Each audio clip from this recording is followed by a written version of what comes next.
Welcome students.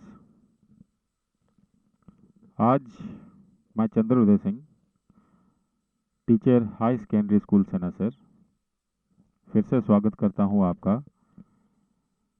Online classes में और मेरे यूट्यूब चैनल में।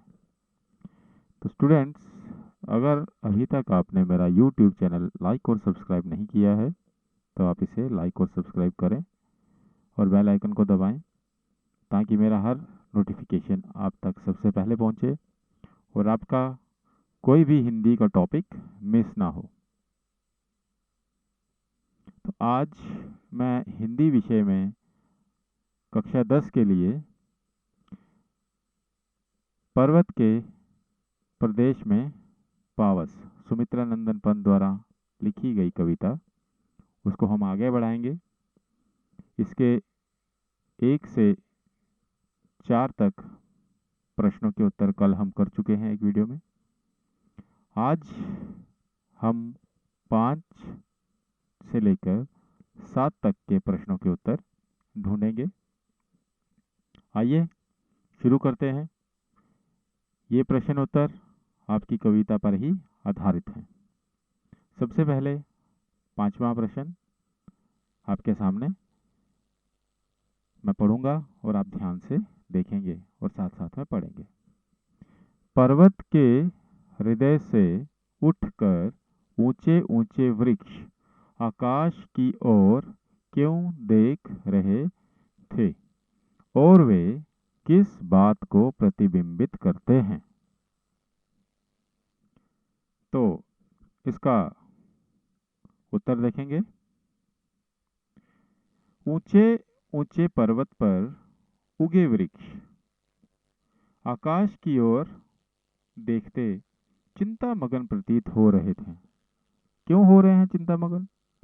जैसे वे आसमान की ऊंचाइयों को छूना चाहते हैं। वो चाहते हैं कि वो आसमान की ऊंचाइयों को छुएं। इससे मानवीय भावनाओं को बताया गया है कि मनुष्य सदा आगे बढ़ने का भाव अपने मन में रखता है ना। हर कोई इंसान चाहता है कि वो प्रगति करे, वो उन्नति करे, आगे बढ़े और ऊंचा हो। जिस तरह एक पेड़ है, वृक्ष है, वो ऊंचा होता जाता है, बढ़ता जाता है, इसी प्रकार इंसान भी अपने जीवन काल में बढ़ना चाहता है। ठीक है, अगला प्रश्न देखते हैं। 6वां प्रश्न। शाल के वृक्ष भयभीत होकर धरती में क्यों धंस गए?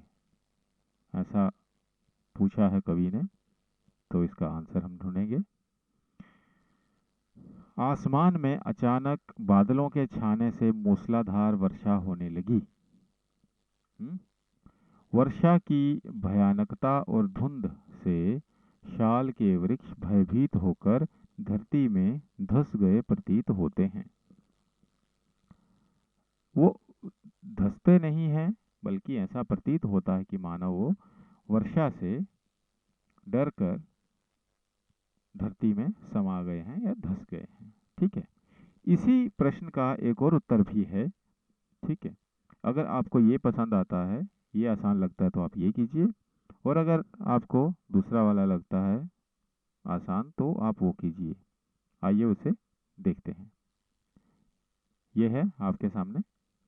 घनी धुंध के कारण लग रहा है मानो पेड़ कहीं उड़ गए हों, अर्थात गायब हो गए हों। ऐसा लग रहा है कि पूरा आकाश ही धरती पर आ गया हो, केवल झरने की आवाज ही सुनाई दे रही है। प्रकृति का ऐसा भयानक रूप देख कर शाल के पेड़ डर कर धरती के अंदर धंस गए हैं। ठीक है, दोनों में समानता है, दोनों उत्तर एक समान है।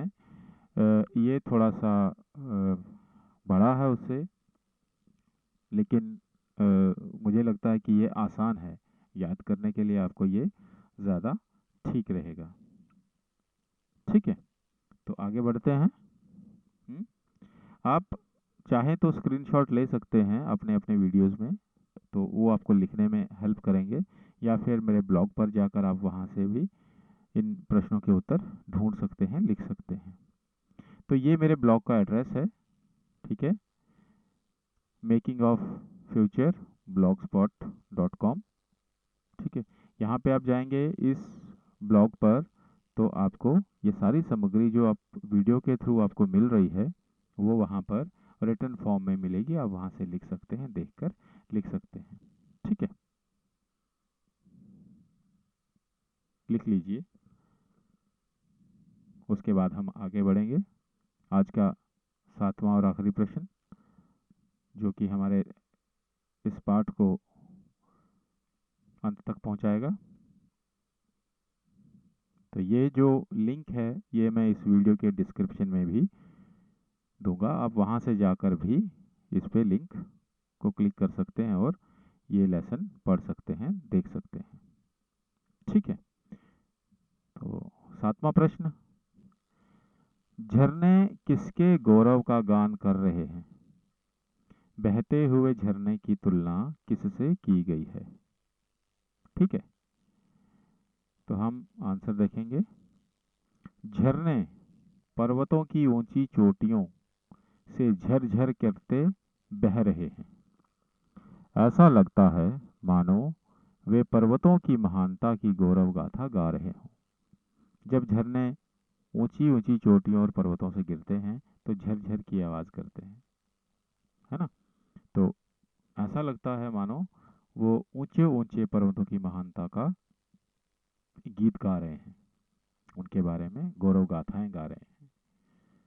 और उनकी तुलना किससे की गई है? बहते हुए झरनों की तुलना चमकदार मोतियों से की गई है। आप देख सकते हैं जब भी झरने बहते हैं तो सूरज की रोशनी जब उन पे पड़ती है, पानी पे पड़ती है, तो ऐसा लगता है मानो वो चमकदार मोती बह रहे हों। ठीक है, तो ये हमारे आज के 3 प्रश्न थे, जो 5, 6 और 7। इसके साथ हम इस कविता के प्रश्न अभ्यास को ख़त्म करते हैं। कल और वीडियो के साथ में मैं उपस्थित होऊंगा और ये ही जानकारी जो है अपने ब्लॉग पर भी शेयर करूंगा। ठीक है, तो देखने के लिए आपका बहुत बहुत धन्यवाद। फिर मिलेंगे। शुक्रिया, धन्यवाद।